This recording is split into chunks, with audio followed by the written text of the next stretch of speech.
오늘 우리에게 주시는 하나님의 말씀입니다. 신약 성경 로마서 8장 9절로 11절 말씀입니다. 9절로 14절 말씀.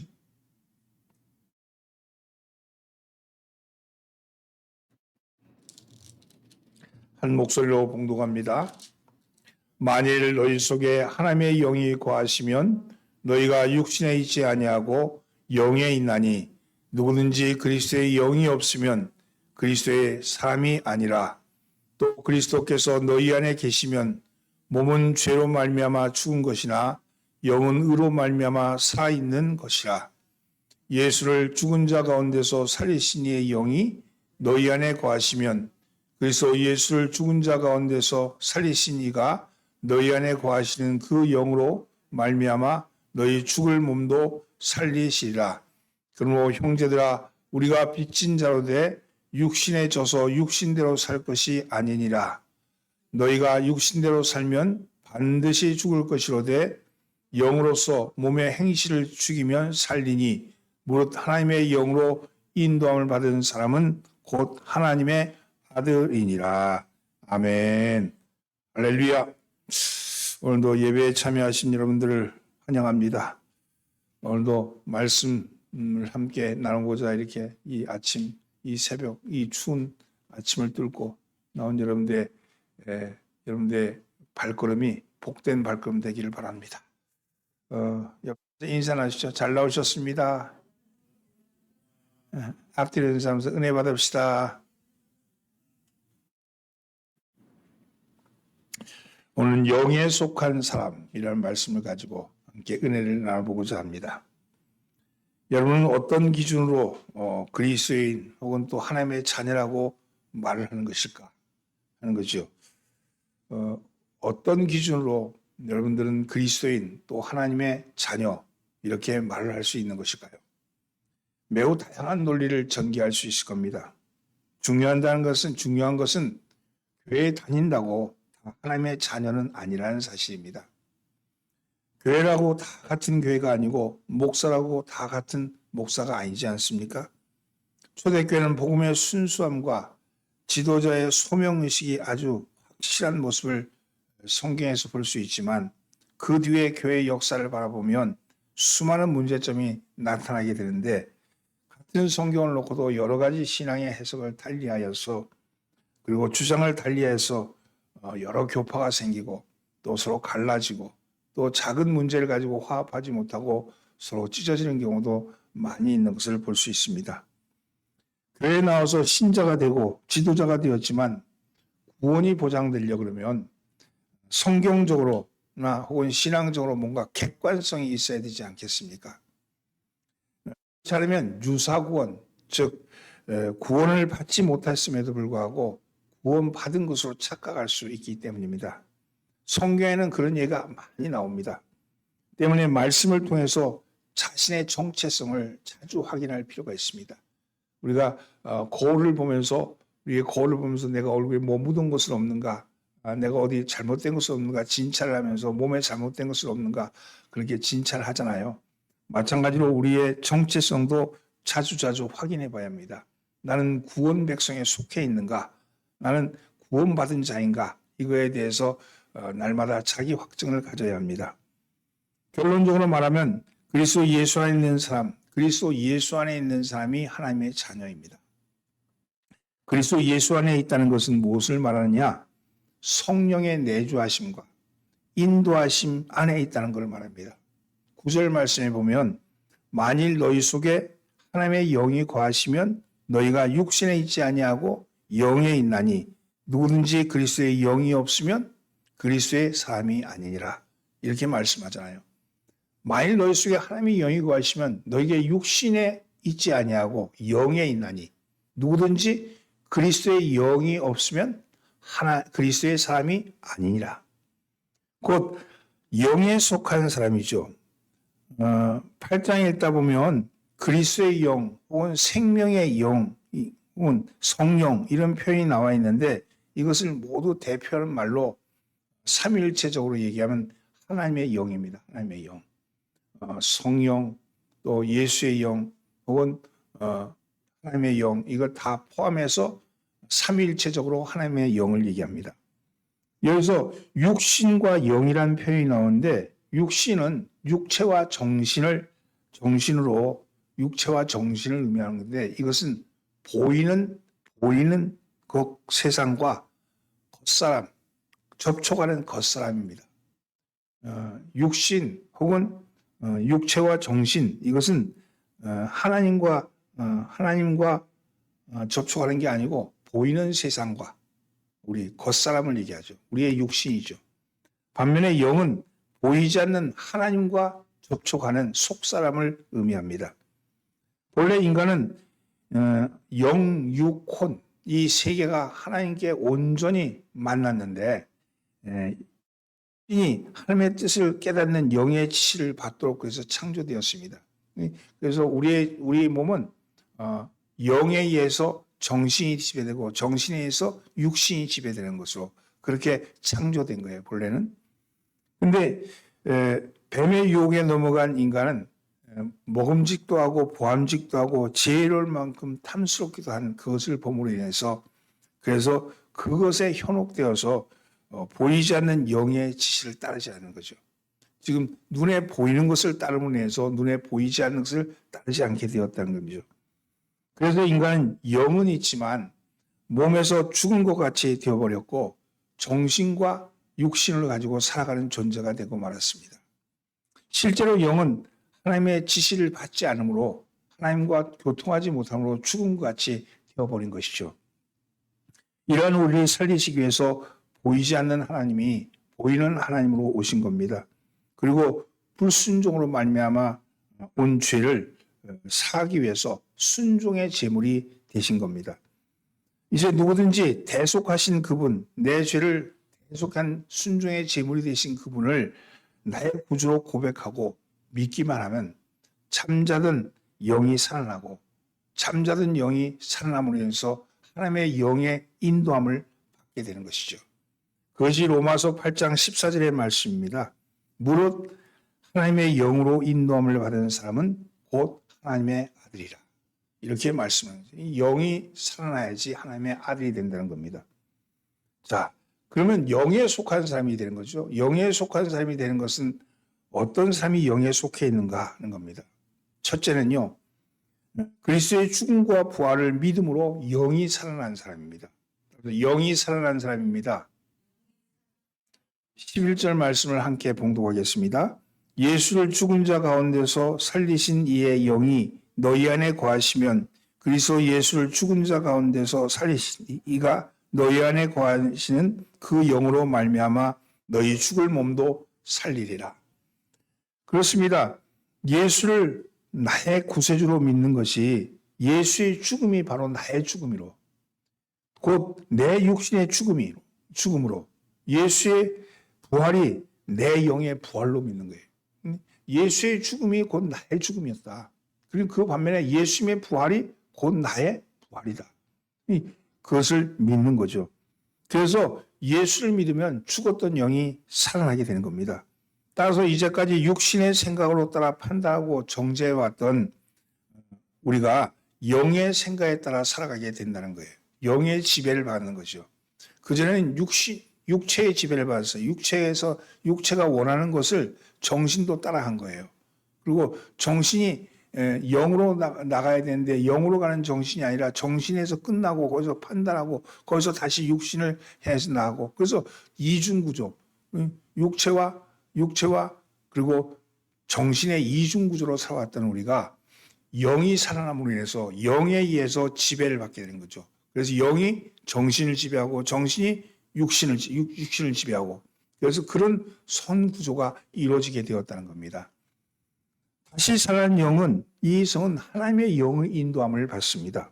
요한복음 13장 33절에서 진리의 성령이 오시면 그가 너희를 모든 진리 가운데로 인도하시리니, 영의 지배를 받는, 영이 진리 가운데로 인도한다는 거예요. 이건 그리고 그 하나님의 영은 우리와 함께 하시면서 우리 안에 계시다, 그렇게 말씀합니다. 이것이 예수님이 하셨던 말씀입니다. 그는 진리의 영이라 세상은 능히 그를 받지 못하나니 이는 그를 보지도 못하고 알지도 못함이라. 그러나 너희는 그를 아나니 그는 너희와 함께 거하심이요 또 너희 속에 계시겠습니다. 성령은 우리 안에 계시고 우리와 함께 하신다는 거예요. 어디서? 우리의 영 안에서. 여러분, 영은 보이지 않는 것이기에 우리는 영이 있는지 없는지 알지 못합니다. 그러나 영 안에는 생명이 있는 거예요. 생명. 영 안에 생명이 있기 때문에 여러분이 살아있다면 우리 안에는 영이 있다는 걸 알 수 있죠. 그리고 우리 안에 성령이 와 계신지 안 와 계신지 알지 못합니다.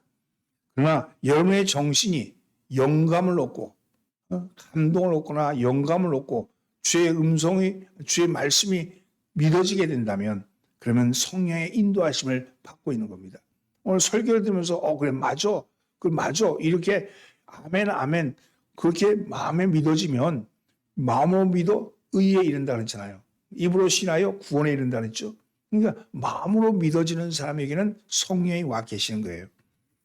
그것을 어떻게 알 수 있는가? 우리가 그분의 인도하심을 갈망할 때 성령의 감화 감동이 오는 겁니다. 이것을 영감이라고 부르는 거예요. 감화 감동. 영감이 오면 우리의 정신은 영화된 정신이 되어서 육신의 욕심을 따르지 아니하고 성령의 열매를 맺게 됩니다. 오직 성령의 열매는 사랑과 희락과 화평과 오래 참음과 자비와 양성과 충성과 온유와 절제니 이거 같은 것을 금지할 법이 없느니라. 그랬잖아요. 우리 안에 이 말씀들이 하나하나가 씨앗이 되는 거예요. 씨앗이 돼서 그것을 통해서 우리의 삶을 바라보는 거예요. 그 열매를 보면 그 나무를 알 수 있고 그 나무를 보면 그 열매를 알 수 있듯이 우리들이 살아가는 모습을 보면서 우리들이 하나님의 자녀인지 구원을 받았는지 받지 못했는지를 알 수 있다는 겁니다. 우리가 씨가 들어와서 사랑의 씨를 가지고 사랑의 씨는 자라면 사랑의 열매를 맺잖아요. 성령 안에 와 있는 이 일들이 이 씨앗들이 우리 가운데 역사합니다. 우리 가운데 우리의 삶을 영화시키는, 정신을 영화시키는 거예요. 예를 들면 나한테 사랑이 있다. 그 사랑이 오늘 그거라면 그걸 관상한다 그러면 오늘의 삶을 살아가면서 늘 무엇을 만나든지 어떤 일을 하든지 사랑 안에서 바라보는 거예요. 사랑 안에서 바라보는 거예요.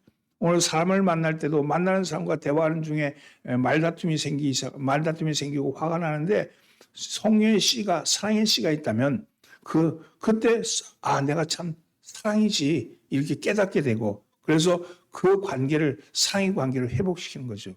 이렇게 하면서 삶을 점점 영화시켜 나가는 거예요.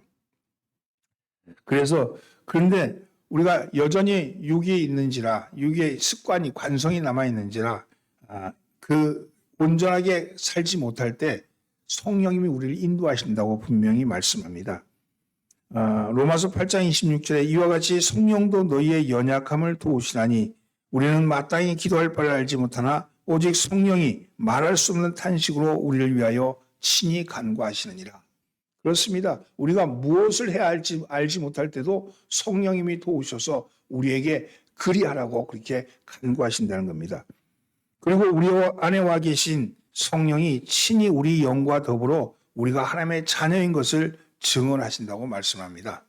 사랑하는 성도는 예수님의 죽으심과 부활이 육신의 죽음과 부활이 우리의 육신의 죽음과 영의 부활인 것을 믿으시고 영이 살아났다면 하나님께 간절히 구함으로 성령의 인도하심을 받으시기 바랍니다. 성령이 내 영을 살리셨고 날 인도하신다는 것에 대한 확실한 믿음이 있는 사람만이 그것이 하나님의 자녀입니다. 두 번째는요. 하나님의 영에 속한 사람은 계속적인 성화를 추구합니다.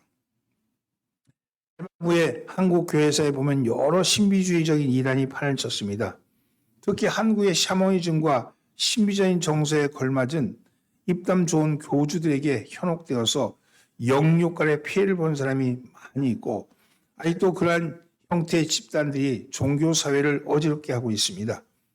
특별히 구원파라고 말하는 교단에서 주장하는 교리 중에 그리스도께서 죄를 속하였으니 이제는 기독교는 죄인이라는 말을 사용할 필요가 없고 죄인이라고 하는 사람은 천국에 들어갈 수 없다. 이미 한 번 구원은 영원한 구원이다. 이렇게 말하는 구원파죠. 그러면서 기성교인들의 회개운동과 일상적인 죄의 회개에 대해서 비판을 합니다. 회개할 필요가 없다. 한 번 회개했으면 끝났지 뭘 또 회개하냐. 그렇게 얘기하죠. 이들의 교리는 인격적으로 발생하는 성도의 본성적인 죄에 대해서 오해하게 만듭니다. 기성교회는 구원이 없는 교단이라고 매도하기도 합니다. 이러한 현상은 기독교인의 정체성, 즉 우리가 어떤 존재인가, 어떠한 존재인가에 대한 이해가 부족하기 때문에 나오는 현상입니다.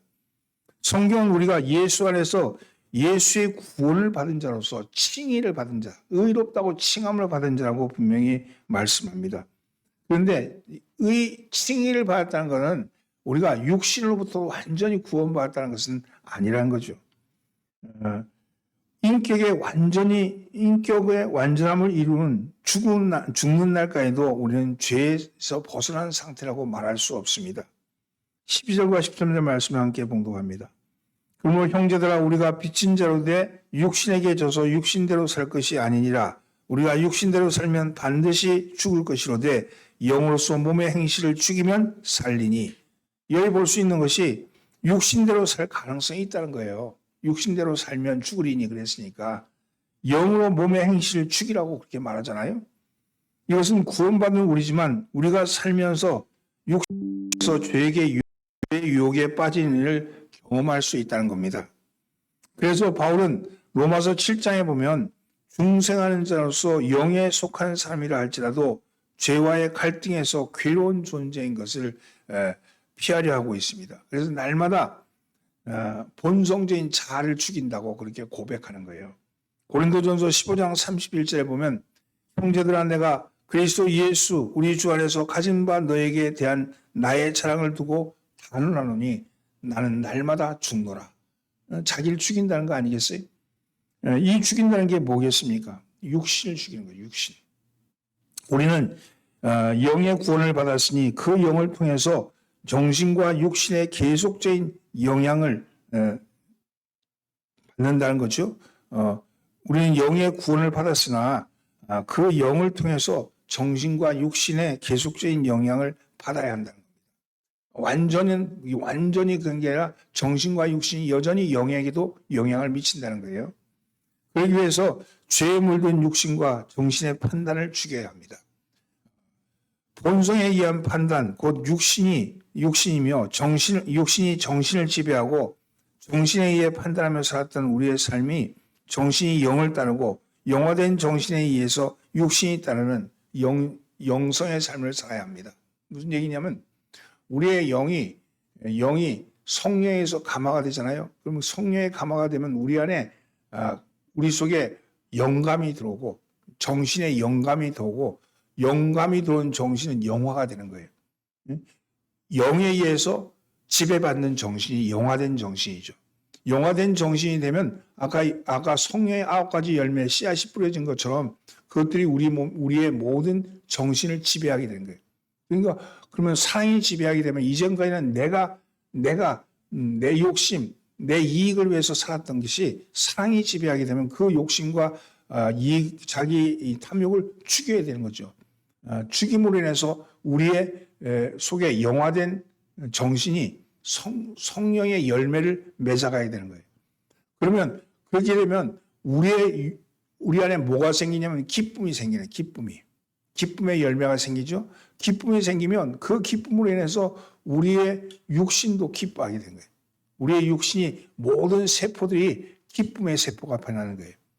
우리 안에 있는 세포들이 원망의 세포, 불신의 세포, 서간에 서를 밀어내는 세포가 아니라 감싸는 세포가 되고 사랑의 세포가 되고 우리 안에 있는 모든 세포들이 기쁨의 세포가 되면서 우리 안에 있는 병마가 떠나가게 되고 우리 속에 와 있는 우리 육신적인 욕망들이 사라지고 오히려 나눔이 되고 다른 사람을 사랑하게 되고 다른 사람들에게 나눠주려고 들고 뭔가 일을 하려고 들고 그런 일이 생기는 거예요. 그것이 영화된 육신이라고 얘기해요.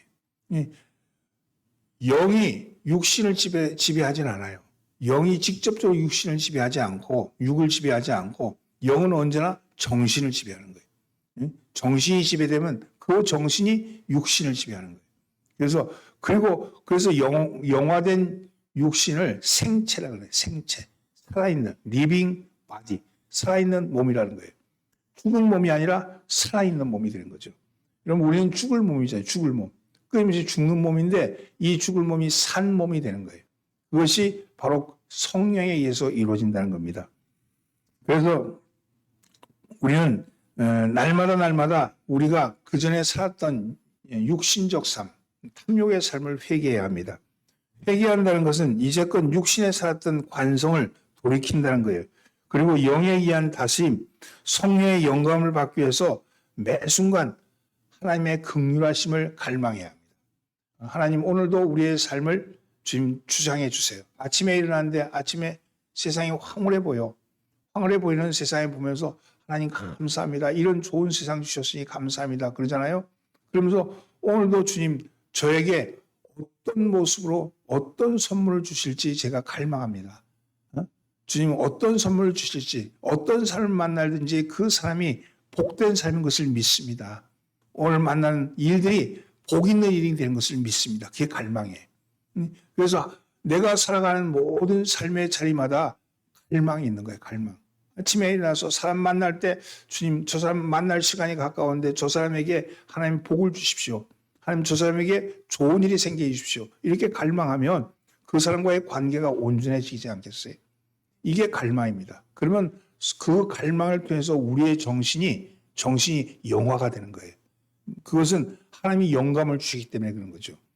여러분 이런 것들이 나타날 때 어떻게 해야 되느냐? 결국 우리의 육신의 욕망을 죽여야 합니다. 우리의 육신의 욕망이 그걸 방해하거든요.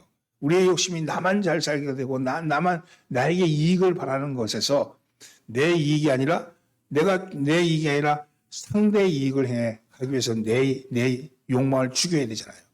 그것이 날마다 죽는 거죠.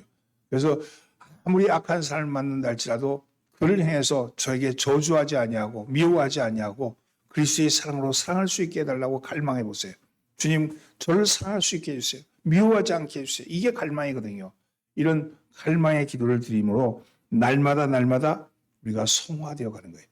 그 성화되어 가면서 성화되어 가는 것은 죽을 때까지 계속적인 과정입니다. 우리 그리스도인은 성화된 인격 삶을 통해서 거룩하고 온전한 세상에 우리의 삶을 비춰야 합니다. 그런 뜻에서 보면 세상의 손과 빛이 되라고 하신 교훈을 이해할 수 있습니다. 하나님의 영에 속한 우리는 영적인 생명을 깨달은 자들입니다. 우리는 참된 자유를 아는 사람들로서 이제는 종의 영이라고 표현되는 죄의 본성으로 살아가는 태만과 마귀의 조종으로부터 지켜내야 합니다. 이겨내셔야 합니다. 그러기 위해서는 날마다 영의 인도함을 갈망하며 말씀 가운데 영감을 얻어서 주님을 닮아가기 위해서 노력해야 합니다. 강요하는 것이 아니라 체험된 생명의 영적인 존재, 새로운 존재의 성장을 위해서 노력해가는 거죠. 이건 내가 강요하는 것이 아니라 기쁜 마음으로 하는 거예요. 똑같은 일을 하더라도 어떤 마음으로 하냐가 매우 중요하잖아요. 우리가 영화된 정신이 되면 성령에서 우리의 정신이 영화가 되면 그러면 기쁜 마음으로 하는 거예요. 종교 생활을 하는 게 아니에요. 똑같은 율법, 십계명을 보고도 그 십계명을 놓고도 어떤 사람은 그걸 지켜야 한다는 종교적인 열심을 하지만 어떤 사람은 그것이 기쁜 거예요. 그거 참 기쁜 거예요. 그것이 영화된 정신이 될 때 가능합니다. 옛사람과 새사람의 차이점에서 긴장을 놓치지 않기 위해서 삶의 방식에 있어서 하나님의 뜻을 따라 살려고 매우 예민해야 합니다. 주일뿐만 아니라 온종일 한 주간 내내 신앙의 영감으로 살려고 노력하셔야 합니다. 잠시 방황하기도 하지만 우리의 영은 깨어있기 때문에 다시 영적인 생명의 길로 돌아오게 되어 있습니다. 영이 깨어있지만 육신의 관성의 유혹에 따라서 넘어지기도 하고 때로는 떠나기도 합니다. 그러나 회개하면 이미 영은 깨어있잖아요. 깨어있는 영이 회개하면 다시 영감이 와서 다시 회복해 하시는 거죠. 그래서 깨어난 영, 깨어있는 영에 있는 사람은 육신의 길로 돌아갈 수도 있지만 그러나 깨어있기 때문에 갈망만 하면 주님께 돌아오기만 하면 성령은 다시 접촉을 시작합니다. 그 마찬가지로 스위치가 꺼졌다가 켜진 것과 같은 거예요. 꺼지면 성령이 오지 않지만 켜지면 다시 오잖아요. 근데 스위치조차가 없는 사람은 그게 가능하지가 않죠. 영이 깨어야 합니다. 그래서 날마다 주님의 인도하심을 갈망하시기 바랍니다. 오늘도 말씀 가운데 주시는 주의 음성을 들으시고 여러분의 귀가 열리기를 예수님으로 축원합니다. 세 번째는요. 진리대로 사는 것 때문에 오는 고난을 두려워하지 않습니다. 고난을 두려워하지 않습니다. 16절과 17절 말씀 함께 봉독합니다. 성령의 신이 우리의 영과 더불어 우리가 하나님의 자녀인 것을 증언하시나니 자녀이면 또한 상속자 곧 하나님의 상속자요 그리스도와 함께한 상속자니 우리가 그와 함께 영광을 받기 위하여 고난도 함께 받아야 할 것이니라. 하나님의 영에 속한 사람이 하나님의 자녀라고 할 때 하나님의 자녀는 고난의 자녀다 하는 말이 있습니다. 진리가 세상을 만나는 부딪히는 소리가 대단합니다. 왜냐하면 오래된 죄의 습관에 있는 사람이 진리로 거듭나서 새 사람이 되면 처세와 삶의 목적이 달라지기 때문에 그렇습니다. 세상 사람과 방식이 달라지는 거예요. 세상 사람은 어떤 거예요? 세상 사람은 약육 강식이에요. 그렇잖아요? 근데 우리는 더불어 삶이잖아요. 세상 사람은 자연 도태예요. 근데 우리는 긍휼히 여기는 삶이잖아요. 전혀 방식이 달라지기 때문에 부딪히는 소리가 난다는 거예요. 그래서 그러나 많은 시간이 흐른 뒤에는 정착하겠지만 한동안에는 갈등과 고난이 따르게 되어 있습니다. 진리를 따라감에 따라서 오는 갈등이죠. 예수를 믿고 어려워진다는 현실 자체를 부정적으로 받아들이지 말고 성경에 미리 예언된 하나님 자녀의 정체성인 것을 아시기 바랍니다. 내 안에도 갈등이 있어요. 내 안에도 시간을 굳이 주일날 이렇게 시간을 드려야 되나? 혹은 내가 헌금을 드려야 되나? 또 혹은 내가 이렇게 사는 게 뭐 그런다서 뭐 특별히 있나? 이런 생각이 올 수도 있습니다. 그러나 영이 깨는 사람은요. 다시 갈망하면 성령이 이해케 하십니다. 여러분 말세가 되면 자기 이기심으로 사는 사람이 많다 그러지 않았습니까? 디모데후서 4장 3절 말씀에 이런 말씀이 있죠. 때가 이르니 사람이 바른 교훈을 받지 아니하며 귀가 가려워서 자기 사욕을 쫓을 스승을 많이 두고 또 그 귀를 진리에서 돌이켜 허탄한 이야기를 쫓으리라. 그러나 너는 모든 일에 근신하여 고난받으며 전도의 일을 다하며 내 직무를 다하라. 이렇게 말씀합니다. 하나님께 속한 자는요. 하나님의 영의 인도함을 받습니다. 하나님은 영이심으로 영의 인도함을 받으셔야 합니다. 그렇다면 우리 성도는 자신의 영을 되돌아봐서 하나님의 영적 인도를 따를 수 있도록 민감해져야 합니다. 교회의 건물이나 환경적 조건 때문에 예배당에 왔다 갔다 하는 것이 신앙생활로 착각하는 경우가 있을 수 있습니다. 세상이 아무리 변해도 진리는 변하지 않아서 진리에 따라서 새롭게 된 자의 영은 새 생명을 따라 사는 존재입니다.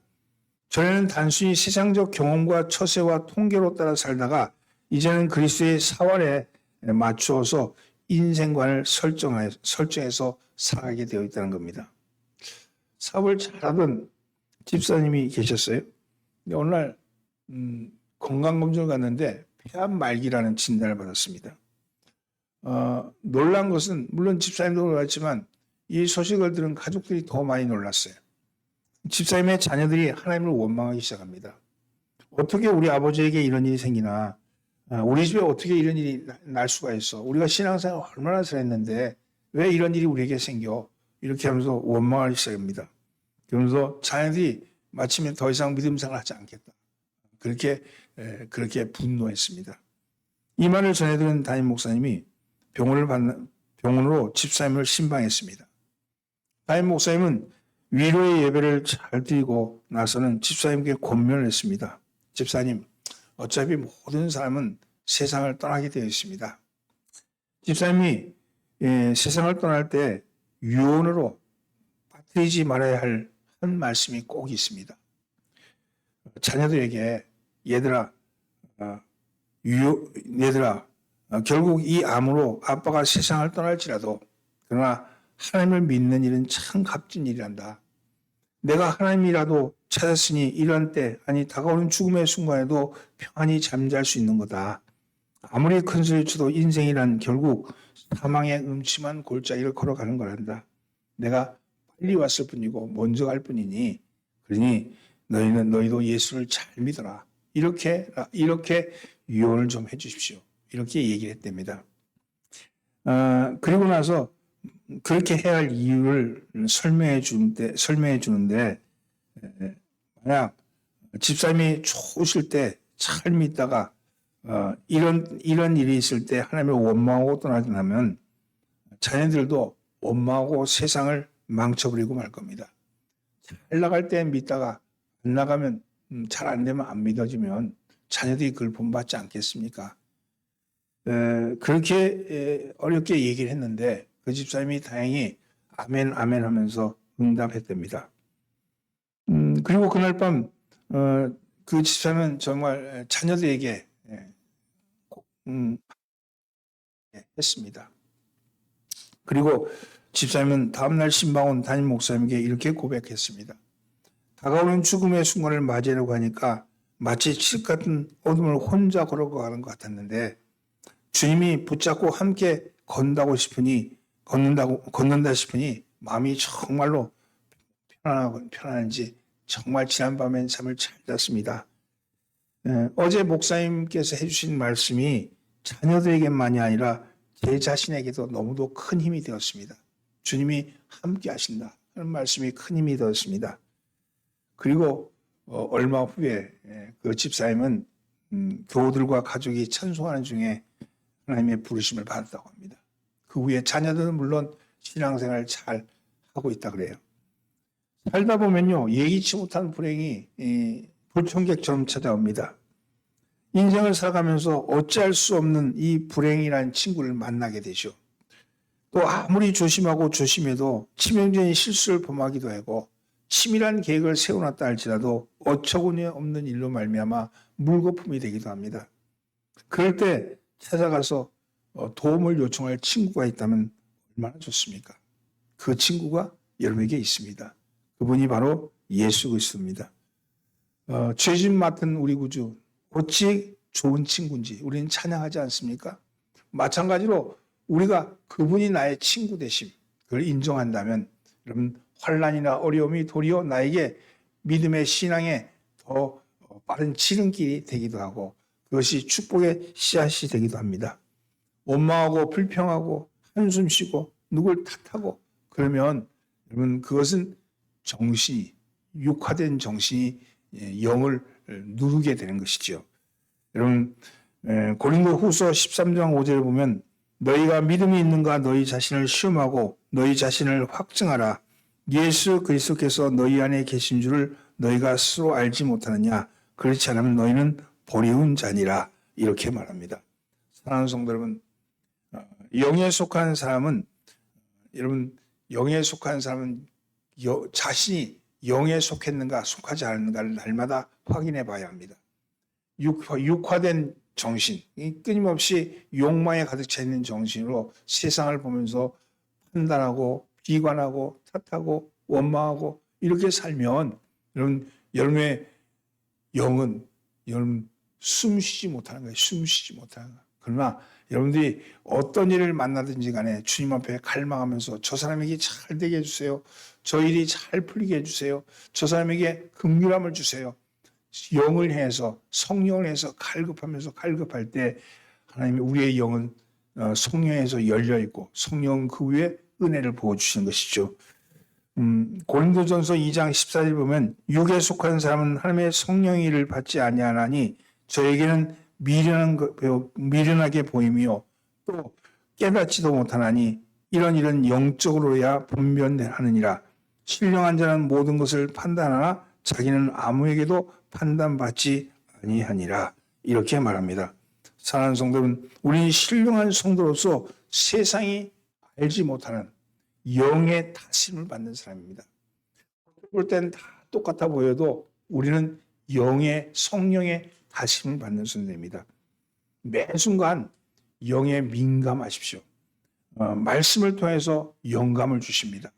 여러분 세상을 이기신 예수님은 세상의 힘으로 대처한 것이 아니라 영으로 이기시고 말씀에 따라 사심으로 승리하셨습니다. 세상에 갖는 힘의 원리가 아니고 영의 힘으로, 세상에 갖는 권력의 힘도 아니고 건강의 힘도 아니고 육의 힘도 아니고 오직 영의 힘으로 세상을 이기셨습니다. 오늘도 우리는 세상을 이기는 힘을 받은 사람 아닙니까? 우리 주님이 말씀하시기를 육체가 정신이 가물가물해서 끝나갈 때 내가 세상을 이겼다고, 내가 승리했다고 그렇게 말씀하셨지 않습니까? 영으로서 모든 것을 다 이기신 그 주님을 따르는 우리들, 여러분 영에 속한 사람들입니다. 여러분들이 영에 속했다는 사람의 증거를 여러분의 삶을 통해서 보여주십시오. 부정적인 생각, 원망하는 생각, 탓하는 생각, 이런 생각이 스물스물 밀려올 때 주님 앞에 갈급하게 SOS를 치십시오. 주님, 내 마음을 다스려 주옵소서. 내가 주님과 동행하기를 원합니다. 그렇게 여러분 기도하심으로 여러분 능히 영에 속한 사람의 증거를 보이시기를 예수님으로 축원합니다. 기도합니다. 주님, 저희는 영에 속한 사람들입니다. 주님이 부활하심으로써 우리의 영도 부활하는 사람들입니다. 영에 속한 사람으로서 끊임없이 주님의 주시는 영의 힘을 하여 주시고, 이로 인해서 우리 안에 뿌려진 성령의 씨앗들이 발아해서 열매 맺을 수 있게끔 은혜 베풀어 주옵소서. 진리대로 사는 데 오는 여러 가지 어려움이 있습니다. 여전히 육신의 몸에 갇혀 있는지라 여러 가지 어려움이 올 때마다 주님 능히 이길 수 있게 해주시고 고난을 두려워하지 않게끔 은혜 베풀어 주옵소서. 우리를 권하신 예수님의 이름으로 기도드리옵나이다. 아멘. 찬송